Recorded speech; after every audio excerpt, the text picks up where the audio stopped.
하나님께서 우리 교회 공동체에 주시는 말씀입니다. 예레미야 9장 23절에서 24절. 예레미야 9장 23절에서 24절.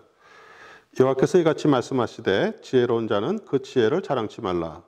용사는 그 용맹을 자랑치 말라. 부자는 그 부함을 자랑치 말라. 자랑하는 자는 이것으로 자랑할지니 곧 명철하여 나를 아는 것과 나 여호와는 인애와 공평과 정직을 땅에 행하는 자인 줄 깨닫는 것이라. 나는 이 일을 기뻐하노라. 여호와의 말이니라. 아멘. 저는 오늘 본문 말씀을 가지고 여러분은 무엇을 자랑하십니까? 라는 제목으로 말씀을 증거하겠습니다. 저희 교회가 그 1번 도로에 위치해 있어서 차량 통행이 아주 상당히 많습니다. 예전에 교회가 잘 보이는 곳에 위치해 있으면은 교회 간판을 보고 사람들이 많이 찾아온다고 해서 그 간판을 간판 전도사라고도 이렇게 불렀습니다. 교회 건물을 뭐 자랑할 거나 뭐 내세울 것은 없죠. 하지만 저는 다니면서 우리 아는 분들에게 우리 교회 성도님들은 정말 하나님을 사랑하고요. 말씀을 사랑하고요. 정말 좀 마음이 이쁘다고 자랑을 합니다. 우리 겉모양보다 속에 무엇이 담겨 있는가가 중요하죠. 뭐 저 역시 이번 주에는 하나님께서 우리 성도님들에게 어떤 말씀을 주실까 기도하고요. 또 주신 말씀을 잘 전달할 수 있도록 성령님을 의지하고 설교를 준비합니다. 물은 높은 곳에서 이렇게 흘러서 내려오다가 강을 이루고요. 그리고 마지막에는 바다에 이릅니다. 그리고 예수 그리스도는 정말 높은 곳에 계셨던 그 하나님의 아들이시면서요. 이 세상에 오셔서 정말 바다와 같이 낮아지셔서 모든 사람들을 포용하셨습니다. 비록 저도 실수할 때가 있지만요. 저 역시 그 예수 그리스도와 같이 정말 낮아져서 우리 모든 성도님들을 포용하는 그런 바다같이 넓은 그릇이 되려고 애를 씁니다. 우리 패밀리를 한국말로 우리 식구라고 말하는데요. 같이 밥을 먹는 사람이란 뜻입니다. 그래서 저희 교회는 사실 먹는데 아주 진심입니다. 하나님 말씀을 통해서 영적으로 배부르고요. 또 예배 끝난 후에 우리 한 식구처럼 밥을 먹어 또 육적으로 만족해서 한 주간 살아가는 힘을 얻고요. 정말 배부리면서 집으로 갑니다. 오늘 말씀에 하나님은 너희가 자랑하는 것이 무엇이냐고 말씀하십니다. 저희 교회 올해의 표가 잠언 9장 10절입니다. 주를 두려워하는 것이 지혜의 시작이요 거룩한 이에 대한 지식은 명철이니라. 오늘 우리가 읽은 그 말씀과 맥을 같이 합니다. 하나님은 정말 교만을 제일 싫어하심을 오늘 또 말씀을 통해서 다시 확인했습니다. 그동안 우리가 말씀 읽기에 좀 느슨했다면 다시 그 하나님의 지혜의 말씀을 가까이 하는 것이 하나님을 두려워하고 경외하는 것임을 깨닫기를 소원합니다. 23절에 여호와께서 이같이 말씀하시되 지혜로운 자는 그 지혜를 자랑치 말라. 용사는 그 용맹을 자랑치 말라. 부자는 그 부함을 자랑치 말라. 이렇게 말씀하십니다. 하나님은요, 뭐 지혜 얻기를 게을리하거나 정말 뭐 힘 빠져서 살거나 뭐 가난하게 살라고 말씀하시는 것이 아닙니다. 우리 각자 그 자신의 때에 맞춰서 우리는 최선을 다해야 합니다. 우리 학생은요, 공부도 열심히 해야 합니다. 왜냐하면 공부도 그 때를 놓치면 다시 하기가 어렵습니다. 우리 세상 지식, 지혜도 부지런히 배우고 얻어야 합니다. 우리 아버지들은 정말 열심히 일해서 또 우리 가족들을 또 부양해야 합니다.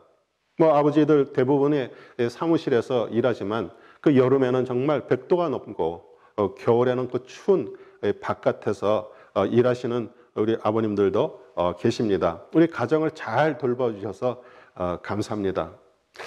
에레미야가 오늘 말씀을 통해서 그 예루살렘이 그 바벨론의 침략을 받아 망하게 되는 그 이유를 말합니다. 우리 백성들을 다스리는 그 왕이나 제사장들이나 그 간원들은 그 자신들의 그 인간적인 지혜를 가지고 여호와를 의지하는 대신 주위에 있는 그런 강대국들을 의지하고요. 그 연합해서 나라를 통치했습니다. 또 우리 군대 장관들 또 뭐 군사들은 그 자신의 그 용맹을 의지하였고요. 나라가 어려울수록 상인들이나 뭐 귀족들은 그 백성들을 착취하여 불을 쌓고 또 그것을 자랑하며 살고 있었기 때문입니다. 이 말씀을 지금 우리 이곳에 살고 있는 우리 자신들에게 한번 적용한다면 우리 이스라엘 백성이 그 하나님과 바알을 겸하여 섬긴 것처럼 우리 교회를 다니고 전능하신 하나님을 믿으면서도요. 또 진짜 믿음이 필요할 때 자신의 지혜를 의지하거나 또 사람의 도움이나 또 힘을 구하거나 또 우리 통장의 창고를 의지하는 것입니다. 시편 121편 1, 2절을 내가 산을 향하여 눈을 들리라. 나의 도움이 어디서 올까? 나의 도움은 천지를 지으신 여호와께로서이다. 아멘. 그리고 제가 말씀 읽기를 강조한 이유는요. 우리 말씀을 정말 진지하게 읽는 그 시간에 우리는 그 전능하신 그 하나님을 생각할 수 있고요. 또 말씀을 통해서 또 하나님의 음성도 들을 수 있고요. 볼 수 있습니다. 지금 살아있다는 것이 감사하고요. 이제까지 내 지혜, 육신의 힘, 내가 열심히 일해서 얻었다고 생각하는 그런 모든 물질, 이 모든 것이 전능하신 하나님이 보내주셨다는 것을 깨닫기 때문이죠. 하루에 정말 잠시라도 그 하나님과의 그 시간을 떼어놓지 않으면 정말 화살같이 날아가는 그 시간 속에서 우리의 진정한 우리의 모습, 나를 잊어버리게 됩니다. 원치 않는 병에 걸려서 혼자만의 시간을 가질 때 하나님과 진지한 대화를 할 수 있었고요.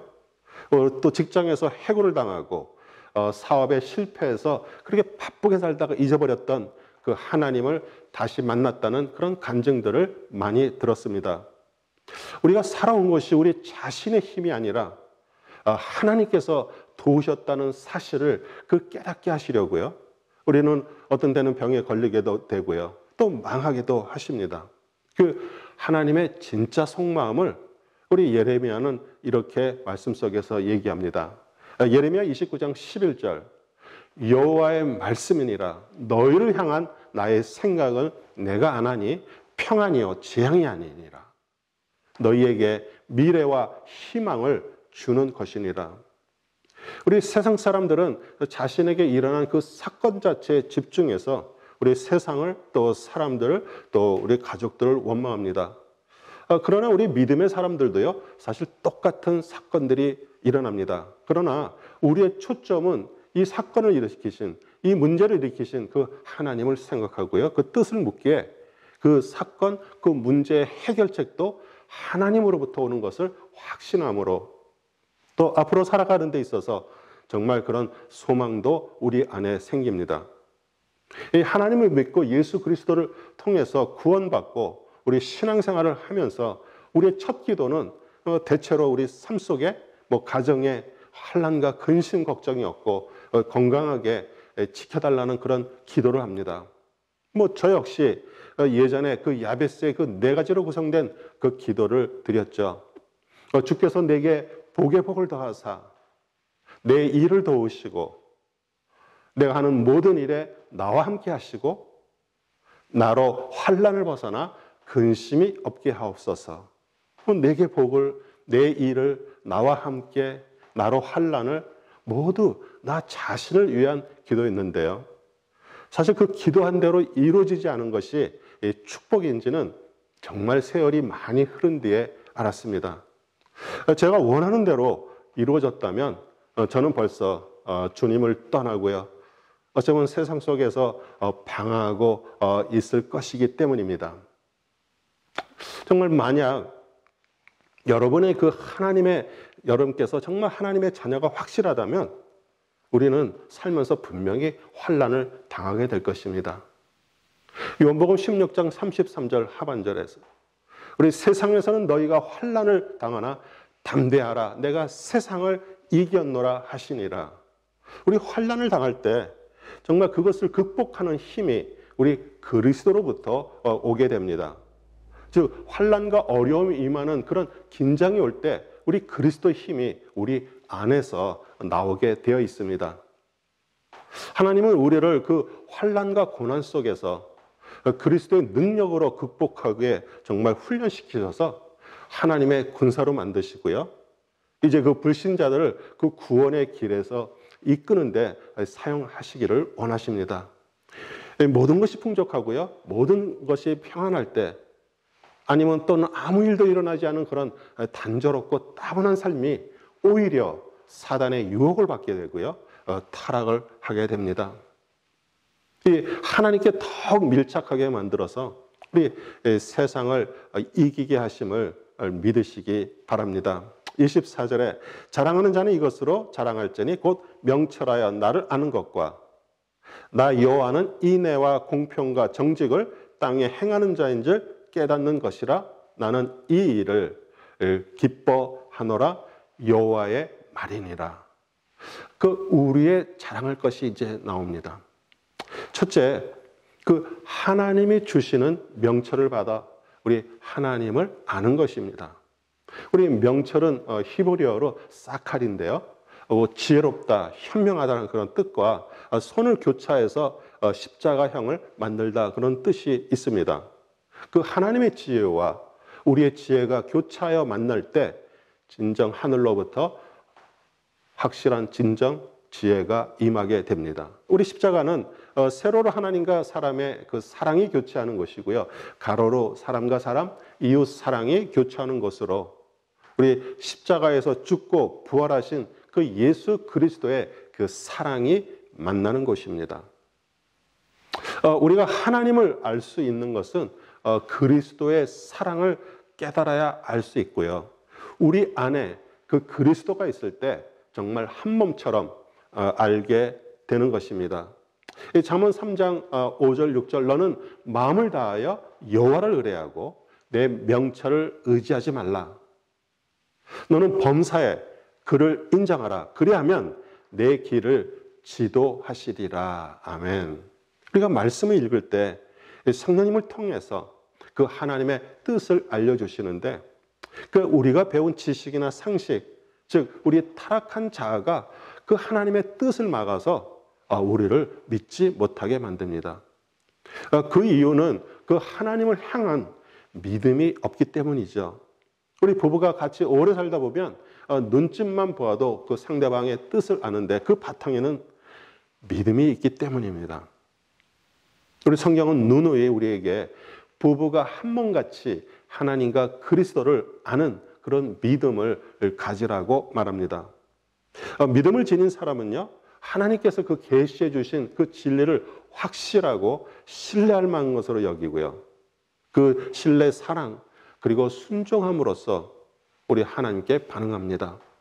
우리 로마서에서 사도 바울이 그 아브라함이 100세가 돼서 자기 몸이 죽은 것 같고 그 안에 사라의 태가 죽은 것 같음을 알고도요, 믿음이 약해지지 않았다라고 말합니다. 우리 로마서 4장 20절에 믿음이 없어 그 하나님의 약속을 의심하지 않고 믿음으로 견고하여져서 하나님께 영광을 돌리며, 그리고 21절 22절입니다. 그 약속하신 그것을 또한 능히 이루실 줄을 확신하였으니 그러므로 그것이 그에게 의로 여겨졌느니라. 아멘.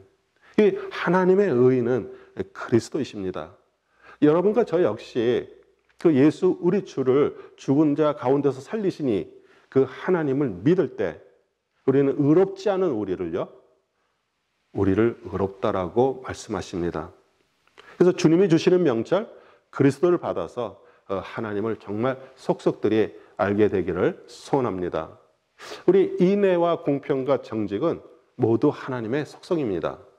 우리 인애의 히브리 단어 헤세드인데요, 은혜와 같은 뜻입니다. 은혜는 어떤 보상을 바라고 베푸는 그런 동정이 아니라 하나님께서 우리 인간에게 보여주신 정말 조건 없는 사랑을 뜻하기에 그것은 또 십자하고 연결됩니다. 우리 창세기 18장 19절 내가 그로 그 자식과 권속에게 명하여 여호와의 도를 지켜 의와 공도를 행하게 하려고 그를 택하였나니 이는 나 여호와가 아브라함에게 대하여 말한 일을 이루려 함이니라. 우리 아브라함에게 그 자녀들에게 정말 여호와의 도, 즉 그 의와 공도를 행하게 하는 것을 가르치라고 말합니다. 그 의와 공도가 공평과 정직이죠. 우리 공평은 재판을 할 때 우리 개인에게 적용되는 그 엄격함을 말하고요. 정직, 바른 일은 자비하심, 간대함, 친절함을 말합니다. 우리 법원에 가면 여인이 손에 저울을 들고 있는 그림이 그려져 있습니다. 여러분과 저는 그 원저로 인해서 그 저울 접시 한쪽이 아래로 기울어져 심판을 받을 자였습니다. 그런데 다른 쪽에 그 저울 접시에 그 십자가에 죽으신 그 예수님 때문에 그 기울어진 것이 공평하게 되었습니다. 그러므로 둘째는 그리스도께서 우리 십자가에서 이루신 그 공평과 자비하신 그 사랑을 마음속 깊이 깨달을 때 하나님께서 기뻐하십니다.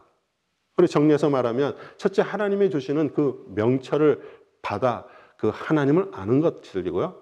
두 번째는 그리스도께서 십자가에서 이루신 그 공평과 자비하심을 깨닫는 것을 하나님께서 기뻐하신다고 말씀하십니다. 그래서 사실 우리가 자랑할 것은 십자가입니다.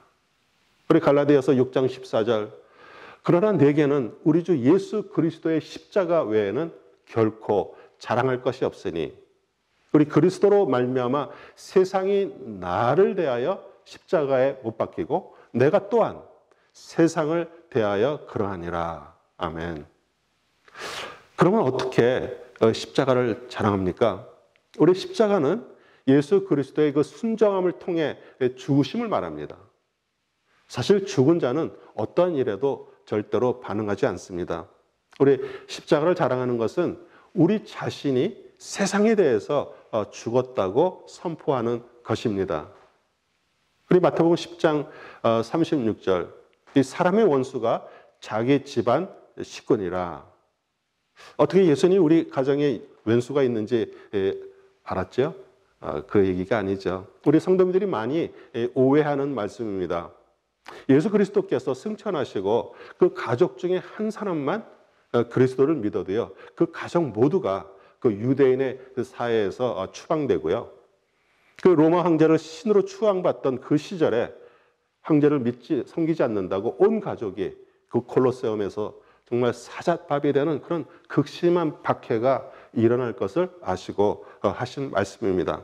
우리 영적으로 말하면요, 자신 안에 그 타락한 자아가 끊임없이 우리 자신을 대적하는 원수인데 자기 십자가를 지고 매일 죽는 것을 하나님께서 기뻐하십니다. 우리 전도와 선교를 말하면 우리 대표적인 말씀이 사도행전 1장 8절입니다. 오직 성령이 너희에게 임하시면 너희가 권능을 받고 예루살렘과 온 유대와 사마리아와 땅끝까지 이르러 내 증인이 되리라 하시니라.